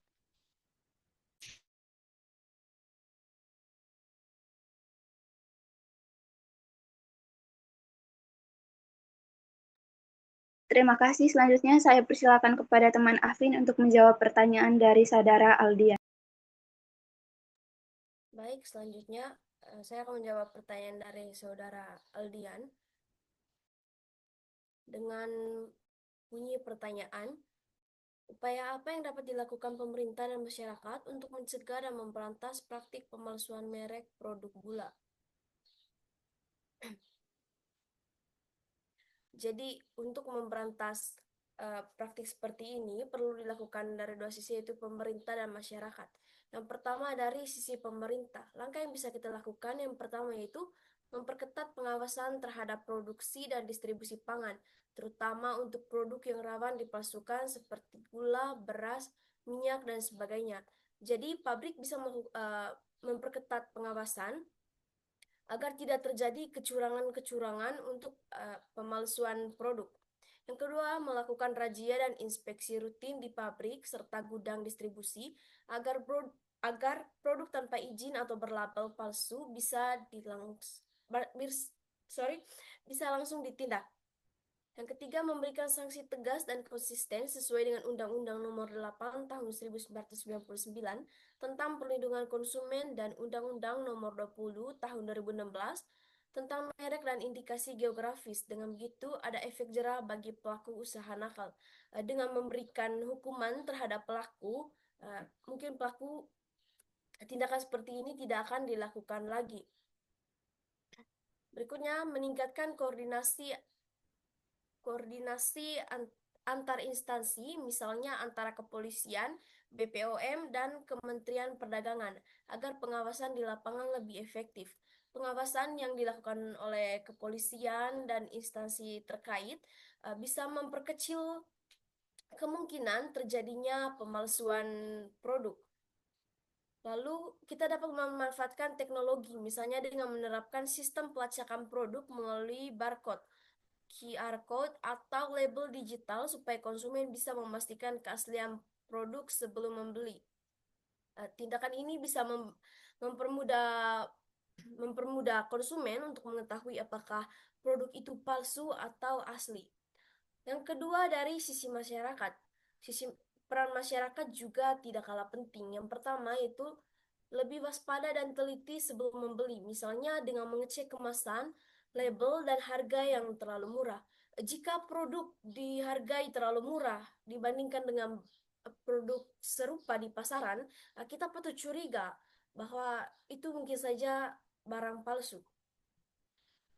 Yang kedua, melaporkan dugaan produk palsu ke pihak berwenang seperti BPOM dan Lembaga Perlindungan Konsumen. Tindakan ini bisa membantu korban maupun calon korban lainnya supaya tidak terjerumus ke produk palsu tersebut. Yang ketiga, mendukung produk dalam negeri yang terdaftar resmi atau peredaran produk palsu bisa ditekan. Kita bisa membeli produk dalam negeri atau yang sudah BPOM dibandingkan dengan produk-produk dari luar yang belum jelas identitasnya. Yang terakhir, yang tidak kalah penting itu ikut mengedukasi lingkungan sekitar, terutama keluarga dan tetangga tentang bahaya produk palsu bagi kesehatan dan ekonomi. Jadi bisa disimpulkan bahwa pemerintah berperan dalam pengawasan dan penegakan hukum, sementara masyarakat berperan dalam pengawasan sosial dan kesadaran hukum. Jika kedua pihak ini bekerja sama, praktik pemalsuan merek seperti kasus gula di Banyumas bisa dicegah lebih awal dan kepercayaan konsumen bisa terjaga. Sekian jawaban dari saya. Apakah saudara Aldian bisa diterima atau ada tanggapan ataupun sanggahan? Baik, terima kasih, jawabannya dapat saya terima. Baik. Pertanyaan berikut dari Saudari Kezia Don. Tadi Saudari Kezia bertanya sejauh mana tanggung jawab hukum perusahaan dalam kasus pemalsuan merek yang dilakukan oleh pihak lain dalam rantai distribusi, dalam hal ini distributor atau pengecer. Itulah isu krusial dalam hukum merek dan perlindungan konsumen. Nah, untuk menjawab pertanyaan ini kita lihat dari beberapa aspek. Yang pertama, kita lihat dari kerangka teori tanggung jawab hukum. Nah, dalam konteks hukum perdata, tanggung jawab atau liability itu dapat timbul berdasarkan beberapa dasar hukum. Yang pertama, tanggung jawab berdasarkan kesalahan. Nah, teori ini mensyaratkan adanya unsur kesalahan atau culpa atau kelalaian dari pihak yang bertanggung jawab. Nah, dalam konteks pemalsuan merek, perusahaan dapat dimintai tanggung jawab jika terbukti lalai dalam memilih, mengawasi, atau mengendalikan distributor atau pengecer sehingga terjadi pemalsuan. Nah, ini unsur kelalaian ini bisa berupa kelalaian dalam pemilihan, kemudian kelalaian dalam pengawasan, dan kelalaian dalam pengendalian. Kemudian dasar yang berikut, tanggung jawab produk. Nah, teori ini mensyaratkan produsen untuk bertanggung jawab atas cacat atau bahaya yang melekat pada produknya, meskipun tidak ada unsur kesalahan. Nah, dalam konteks pemalsuan merek, tanggung jawab produk dapat timbul jika produk palsu tersebut menimbulkan kerugian bagi konsumen atau kerusakan, cedera, atau kerugian finansial. Nah, produsen asli dapat dimintai tanggung jawab jika konsumen mengira produk palsu tersebut itu adalah produk asli dan akan mengalami kerugian akibatnya. Kemudian tanggung jawab vicarious. Nah, teori ini mendasarkan tanggung jawab pada hubungan hukum antar pihak yang bertanggung jawab dengan pihak yang melakukan perbuatan melawan hukum. Nah, dalam konteks ini, perusahaan dapat dimintai tanggung jawab atas tindakan pemalsuan yang dilakukan oleh distributor atau pengecer jika terdapat hubungan keagenan atau agensi atau hubungan kerja yang jelas. Nah, syaratnya tindakan pemalsuan tersebut harus dilakukan dalam lingkup kewenangan atau pekerjaan yang diberikan oleh perusahaan. Lalu ada beberapa faktor yang mempengaruhi penentuan tanggung jawab. Dalam praktiknya, penentuan sejauh mana tanggung jawab perusahaan dalam kasus pemalsuan merek oleh pihak lain akan mempertimbangkan berbagai faktor. Yang pertama, tingkat kontrol perusahaan terhadap rantai distribusi. Semakin besar kontrol perusahaan terhadap rantai distribusi, misalnya melalui perjanjian eksklusif, penetapan harga, kemudian standar display atau audit berkala, semakin besar pula tanggung jawab perusahaan untuk tindakan distributor atau pengecer. Kemudian eratnya hubungan antara perusahaan dan distributor. Nah, hubungan hukum yang erat, misalnya kepemilikan saham, hubungan keagenan atau hubungan kerja akan meningkatkan potensi tanggung jawab perusahaan. Kemudian upaya pencegahan pemalsuan yang dilakukan perusahaan itu, semakin banyak upaya pencegahan yang dilakukan perusahaan, misalnya penggunaan teknologi anti pemalsuan, program edukasi konsumen, kerjasama dengan aparat penegak hukum, maka akan semakin kecil kemungkinan perusahaan dimintai tanggung jawab, karena hal ini menunjukkan itikat baik atau good faith perusahaan. Kemudian, peran serta perusahaan dalam melakukan pemalsuan. Jika perusahaan terbukti mengetahui atau bahkan terlibat dalam praktik pemalsuan yang dilakukan oleh distributor atau pengecer, maka tanggung jawab perusahaan akan sangat besar. Kemudian, kerugian yang diderita konsumen. Semakin besar kerugian yang diderita konsumen akibat produk palsu, semakin besar juga potensi tanggung jawab perusahaan. Jadi peraturan perundangan berlaku di setiap negara atau wilayah hukum memiliki ketentuan yang berbeda mengenai tanggung jawab produk dan perlindungan merek. Jadi hakim akan mempertimbangkan peraturan yang berlaku untuk menentukan tanggung jawab perusahaan. Jadi ada contoh kasus perusahaan LVMH. Jadi perusahaan induk merek yang mewah seperti Louis Vuitton, Dior, dan Givenchy itu menggugat eBay atas penjualan produk palsu di platformnya. LVMH berargumen bahwa eBay gagal mengambil tindakan yang memadai untuk mencegah penjualan produk palsu sehingga melanggar hak merek LVMH dan merugikan konsumen. Nah, pengadilan di berbagai negara itu memberikan putusan yang berbeda-beda tergantung pada hukum yang berlaku dan fakta-fakta spesifik kasus tersebut. Namun secara umum, pengadilan mengakui bahwa eBay itu memiliki tanggung jawab untuk mengambil langkah-langkah yang wajar dalam mencegah penjualan produk platformnya. Jadi, berdasarkan jawaban di atas, dapat disimpulkan bahwa sejauh mana perusahaan dapat dimintai tanggung jawab dalam kasus pemalsuan merek oleh pihak lain itu adalah isu yang kompleks dan faktual. Tidak ada jawaban yang tunggal dalam setiap kasus. Hakim akan mempertimbangkan berbagai faktor. Oke. Thank you. Panjang banget ya. Saya butuh poin-poinnya aja ya. Berikutnya, thank you Maria, thank you. Waktunya terbatas ya, karena sudah hampir sampai di jam 12, nanti masih ada tambahan. Terima kasih Maria. Masih ada 2 penanya, betul ya? Silakan. Berikutnya siapa yang menjawab? Baik, di sini saya menjawab dari Kristi Nicola Bisamerko. Dalam konteks ini, sejauh mana usaha dapat dikatakan melanggar etika ketika mereka tidak melakukan verifikasi terhadap pemasok bahan baku yang ternyata memproduksi produk palsu. Oke, intinya saja ya, sejauh mana? Ada poin-poin jawabannya dalam bentuk poin, Agustina? Ini ada tahapan Oke, bukan tahapan ya, tapi harus bagaimana kalau misalnya melanggar. Oke, yang pertama apa? Poin pertama, sejauh mana kalau melanggar? Di tahap pengadaan bahan baku, di mana pelaku usaha ya, itu cukup di bahan baku itu dalam pengadaan bisa terjadi ilegal ya. Bisa pengadaannya bisa tidak bahan yang sesuai standar, betul di situ. Oke, itu intinya itu aja, jangan dipakai semua. Itu AI banget. Nanti kamu harus bisa memilah-milah. Yang kedua, apa? Selain pengadaan yang part dari production yang bisa dijadikan lahan untuk ilegal proses. Yang kedua apa? Tahap produksi.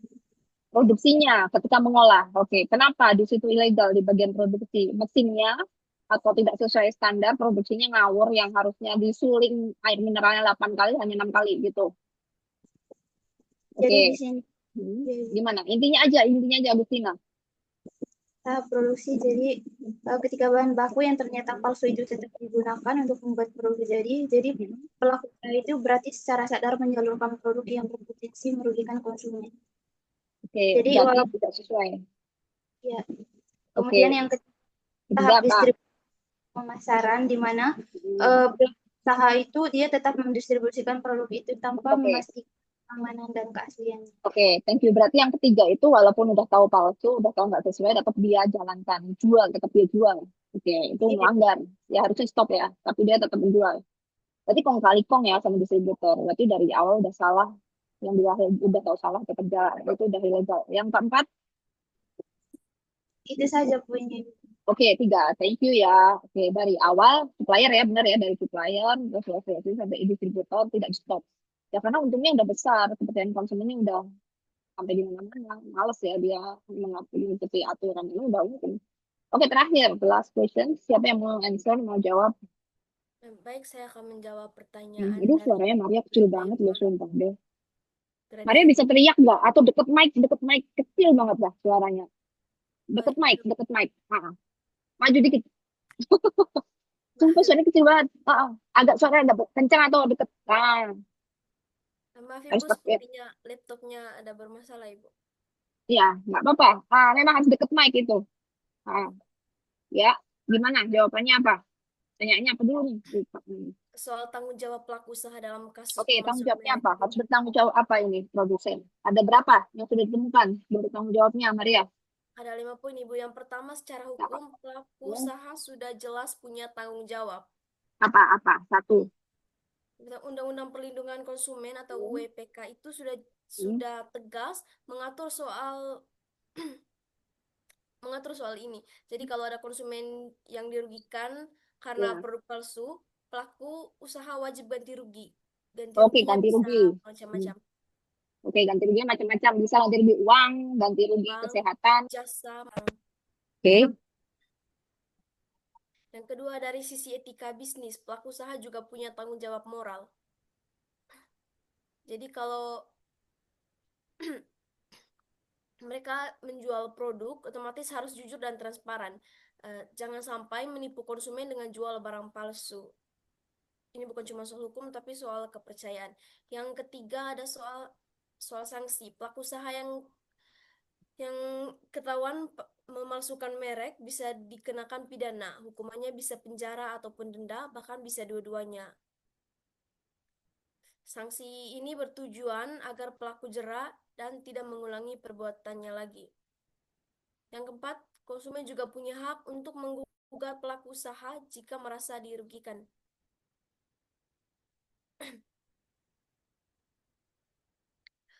Gugatannya bisa diajukan ke pengadilan ataupun Badan Penyelesaian Sengketa Konsumen atau BPSK. Yang kelima, dalam kasus sengketa konsumen, beban pembuktian itu ada di pihak produsen. Jadi jadi konsumen tidak perlu repot-repot membuktikan bahwa dia dirugikan. Produsen yang harus membuktikan kalau dia tidak bersalah. Jadi kesimpulannya, pelaku usaha punya tanggung jawab yang besar dalam kasus pemalsuan merek. Tanggung jawab ini bukan cuma soal hukum, tapi juga soal etika dan moral. Konsumen juga punya hak untuk dilindungi dan diperlakukan secara adil. Jika semua pihak sadar akan tanggung jawab dan haknya masing-masing, praktik pemalsuan merek ini bisa ditekan seminimal mungkin. Baik, itu saja jawaban dari saya. Apakah Saudara Ilma bisa menerima jawaban atau ada tanggapan? Oke, terima kasih Maria. Maaf ini headsetnya Ibu habis baterainya, jadi agak susah ya mendengar suaranya.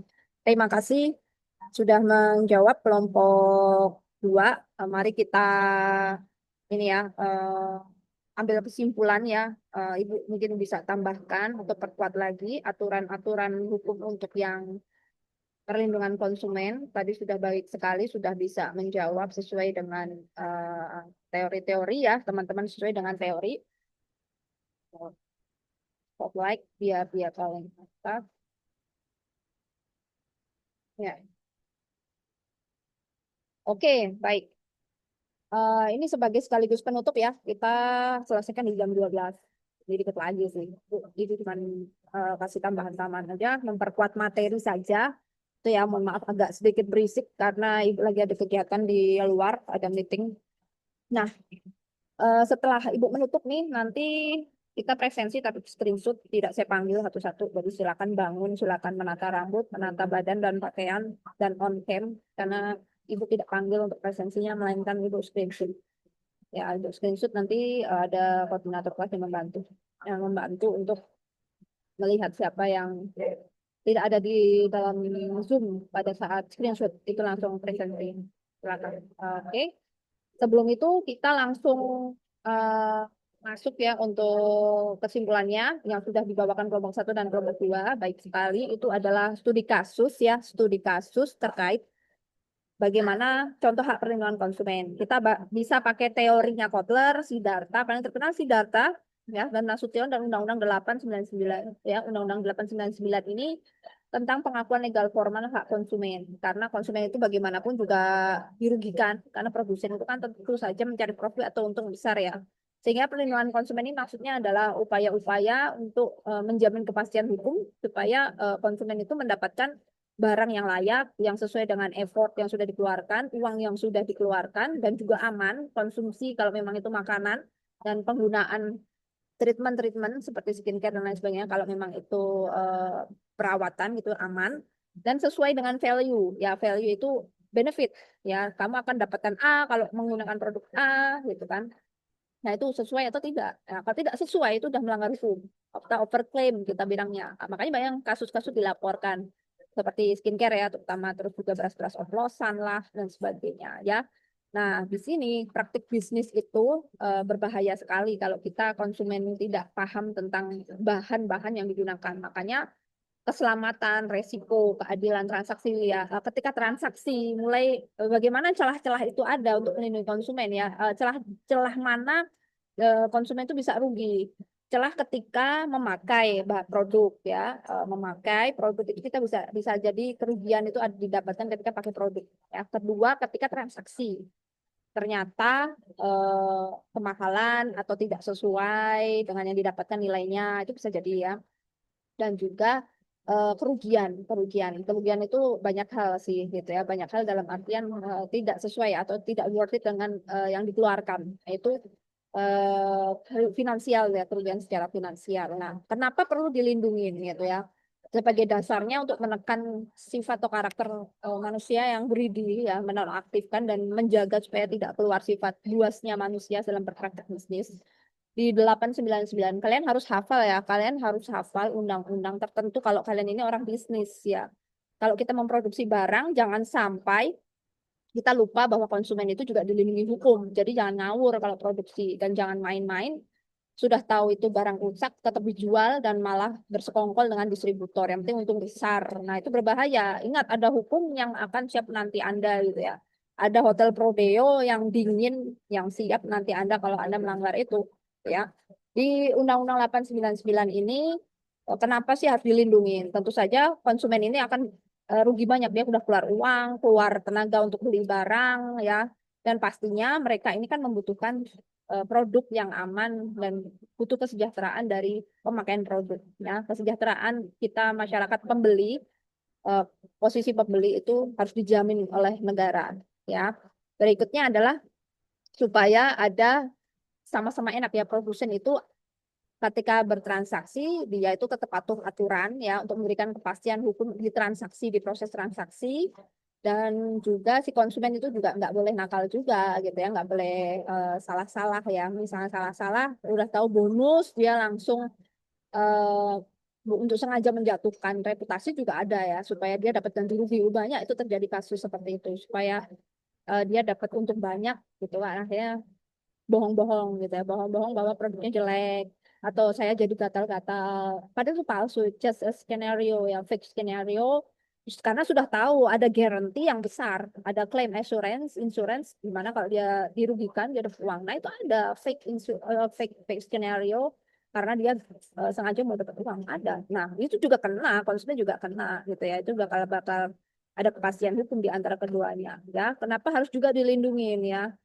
Sini kan untuk mewujudkan pasar sehat, kompetitif, jadi bersaing dalam bisnis itu bersaing yang sehat, yang halal, yang sesuai aturan ya. Manusia itu harus sama-sama bersikap yang baik supaya citra perusahaan juga oke. Tadi kan ada ya jawabannya dari kelompok 2, dampaknya itu Bu tidak hanya ke konsumen tapi perusahaan. Jadi kalau mau rebranding lagi itu susah banget tuh, rugi di packagingnya, bikin lagi itu kan uang ya.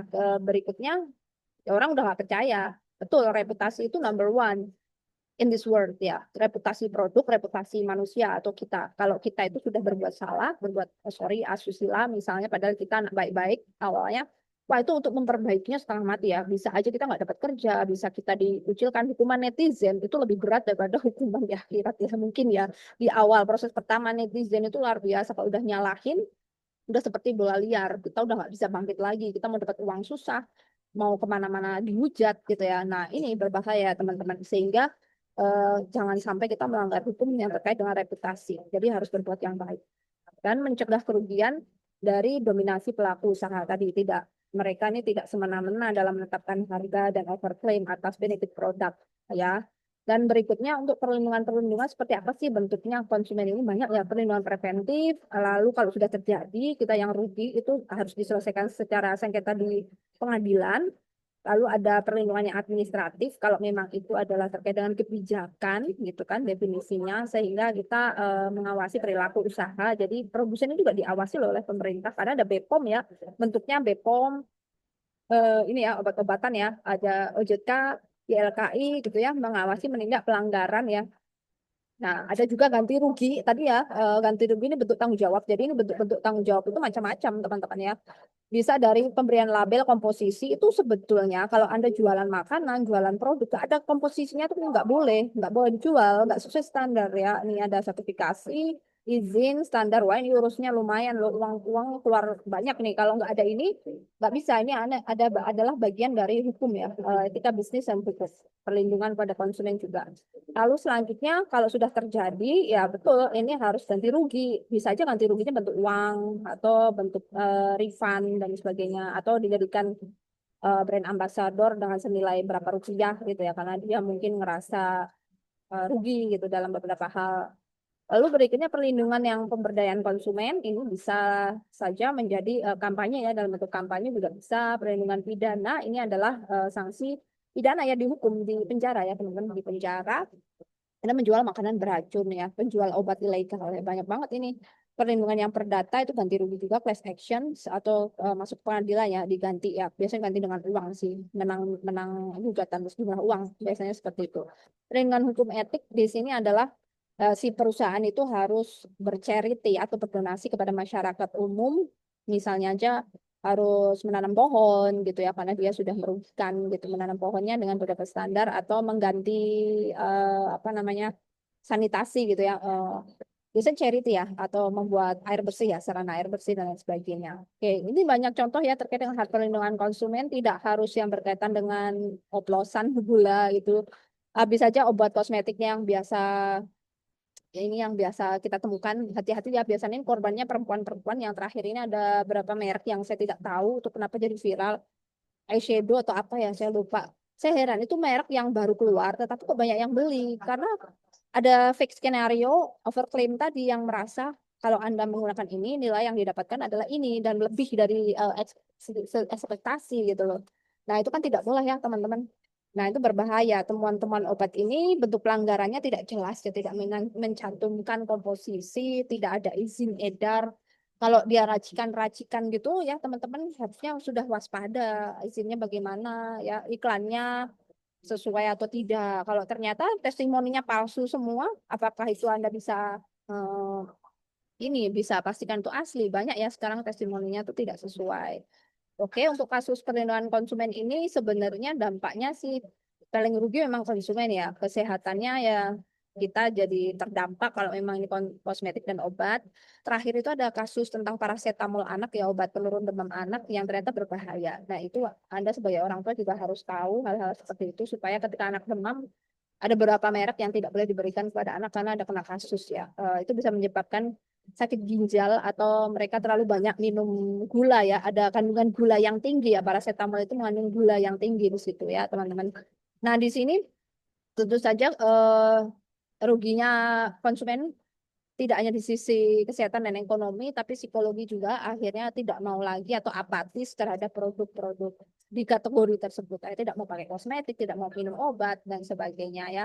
Yang lebih ngeri lagi kalau mereka bertestimoni dan dia ini bikin skenario-skenario yang bisa meluncurkan bola panas di publik. Ya akhirnya menggiring opini dan runtuh langsung si produsen. Nah biasanya produsen-produsen kosmetik ini kebanyakan ya mohon maaf ya, mereka baru dan sebagai sarana money laundry sih kebanyakan ya. Kok tiba-tiba bukan siapa-siapa ngeluarin merek-merek kosmetik yang kita tidak tahu dari awalnya itu bagaimana kok tiba-tiba kaya gitu ya.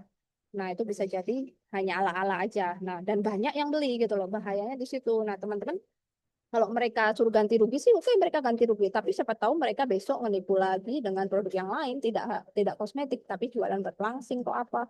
Jadi harus berhati-hati kita sebagai konsumen. Jangan tergiur dengan harga yang murah dan nilai yang ditawarkan, yang dijanjikan yang tidak masuk akal. Bu, gimana cara menyelesaikannya dan seberapa harus efektif ini cara produsen ini yang nakal ini supaya tidak menular ke produsen lain ya.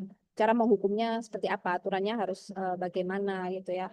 Nah, tentu saja ini harus diawasi, teman-teman harus diawasi. Caranya yang memperketat gitu ya. Bagaimana kita supaya semangat untuk aktif di kelas ya kita perketat. Bagaimana supaya kita dapat nilai bagus ya udah kita berikan sedikit warning gitu. Nah, ini harus ya pengawasan. Indonesia itu adalah karakter orang yang aktif ketika ada stimulus dari luar. Kesadarannya sangat rendah sekali dari dalam diri untuk bisa aktif. Jadi dari luar itu harus dalam bentuk hukuman gitu lah. Dan ini seluruh Indonesia ya, masyarakat kita tuh adem ya. Jadi harus ada pengawas, pelaku usaha, harus ada KPK gitu-gitu ya. Harus ada YLKI, kepolisian, kejaksaan itu ya, penegak-penegak hukum ini harus kuat gitu. Sehingga ini akan menjadi efek jera yang luar biasa ya.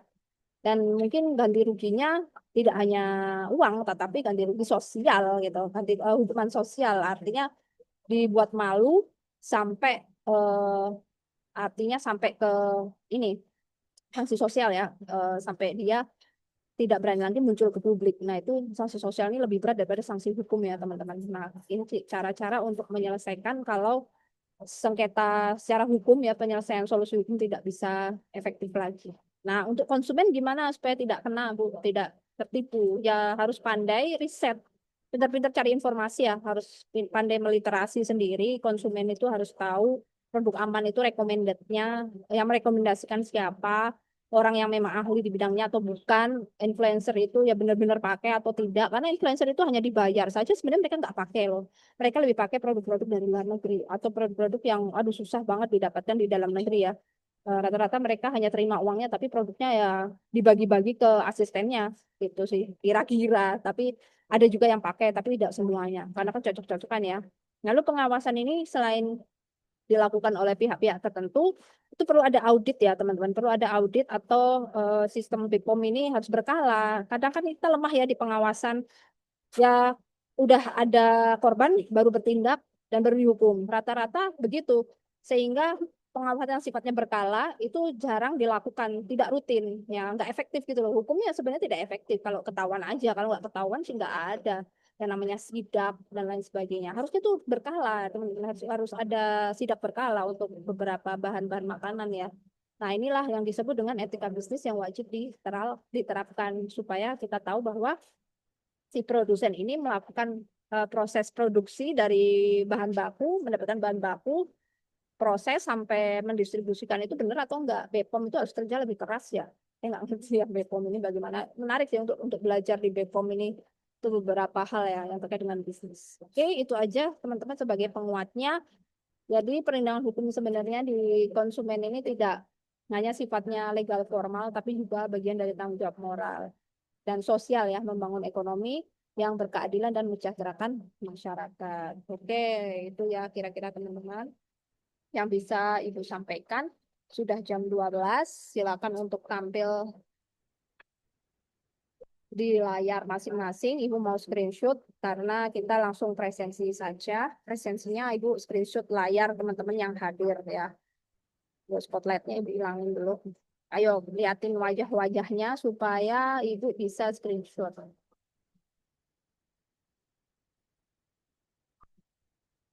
Oke. Siapa? Tiara kenapa nih?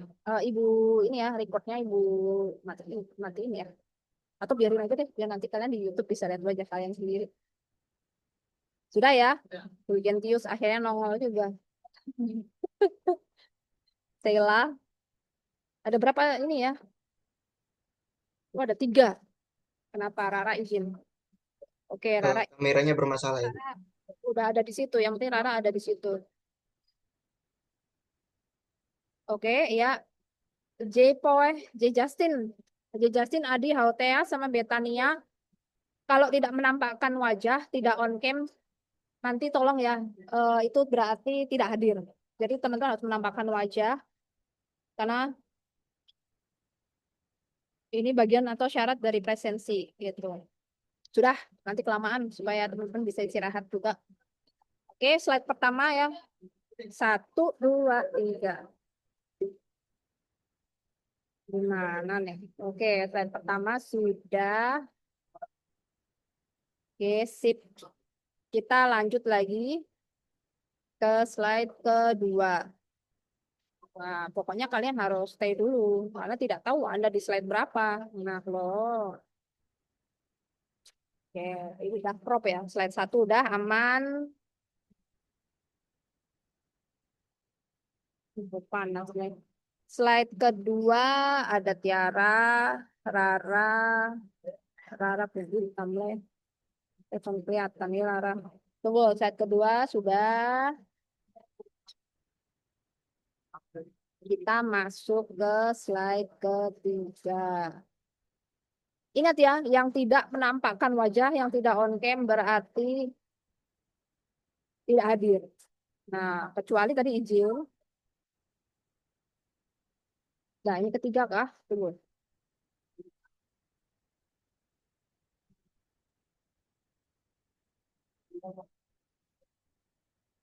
Oke, sudah. Kok agak-agak seret ya. 1, 2, 3. Slide 3 ya. Oke, selesai. Dah beres. Ya, nanti dibantu oleh koordinator kelas. Dan Ibu cek lagi, langsung Ibu centang saja. Oke, ada yang mau disampaikan atau sudah cukup? Mungkin kalau ada yang mau bertanya, bisa lanjut di grup WhatsApp aja ya kalau mau tanya. Ini ya chat. Oke. Ada yang tanya apa nih? Izin. Oke. Ya, saya pesan ya untuk kelompok 3, 4, dan lain sebagainya, tolong di submit PPT dan juga apa namanya artikelnya. Lalu